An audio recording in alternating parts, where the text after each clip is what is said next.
It's hard to talk about the history of Jerusalem without talking about religion, especially as it relates to the Temple Mount. This 35 acres of land, smack dab in the middle of Jerusalem, is probably the most historical and religious land in the world. Central to all three major religions, the Temple Mount has been fought over for thousands of years. King Solomon built the first temple of the Jews on this site about 1,000 years before Christ.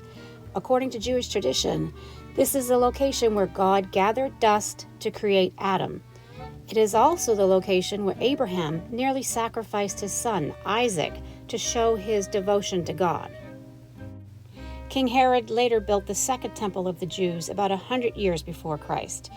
According to Christian beliefs, this is the temple where Jesus Christ lashed out against the money changers, turning the tables on them in anger. Mount, we arrived at the western wall, which we see now. Behind. Yeah.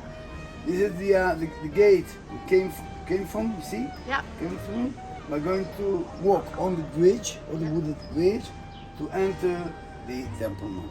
We're going to enter the Temple Mount. We're going to sit somewhere here in the shade, tell the story of the Temple Mount, and we're going to do all around.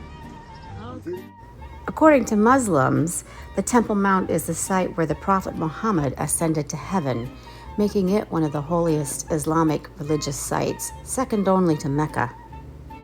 For over 3,000 years, this site has been conquered, occupied, and controlled by numerous groups, including the Israelites, Babylonians, the Greeks, Persians, Romans, Byzantines, Muslims, the Crusaders, Ottomans, even the British.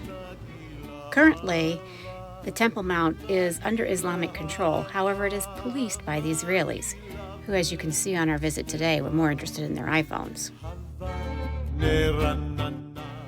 Once we had passed through the Israeli security checkpoints, we were then scrutinized by the Islamic Walk, who have official guardianship over the site. Apparently, Caitlin's outfit did not quite meet Islamic modesty standards, so she was told to wear this cape throughout our visit on the Temple Mount.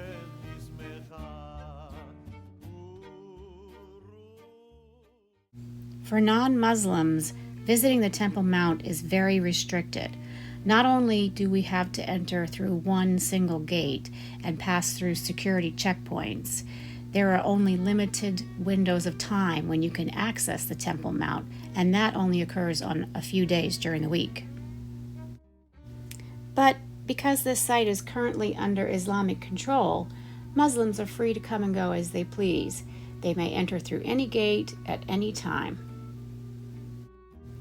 For religious Jews visiting the Temple Mount, there is a whole different set of rules.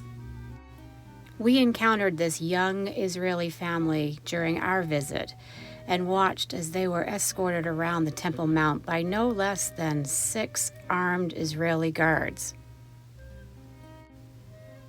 Not only are they forbidden from making any sort of religious gestures, like praying, or carrying any religious items, such as a Torah, they're also forbidden from lingering anywhere too long.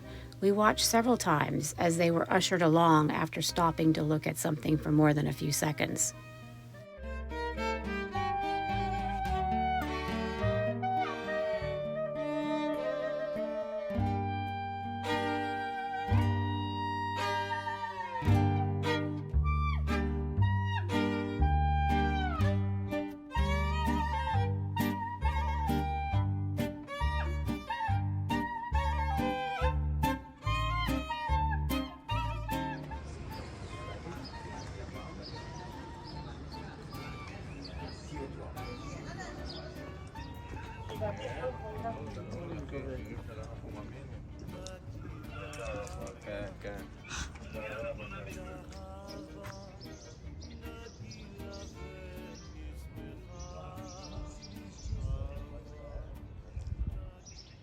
This is the Golden Gate from the Temple Mount from the inside, and they have built a mosque here.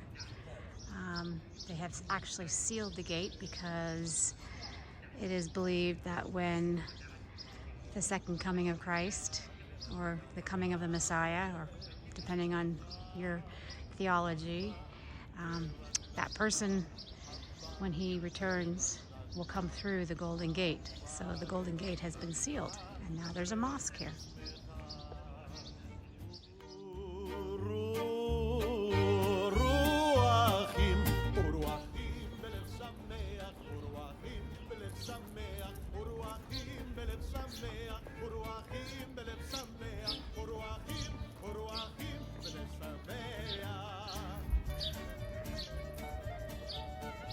The Dome of the Rock, with its beautiful gold roof, is by far the most recognizable structure at the Temple Mount. It was originally built in 690 AD, later collapsed in 1015, and was rebuilt in 1022, making it 1,000 years old. The Dome of the Rock contains the foundation stone, which according to Jewish tradition is the original site of creation, as well as the site where Abraham almost sacrificed his son.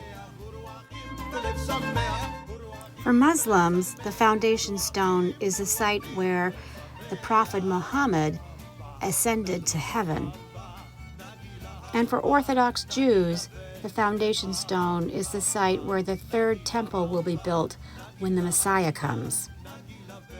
Despite its significance to other religions, the Dome of the Rock and the foundation stone within are only accessible to Muslims. As a non-Muslim visitor, we had to admire from outside.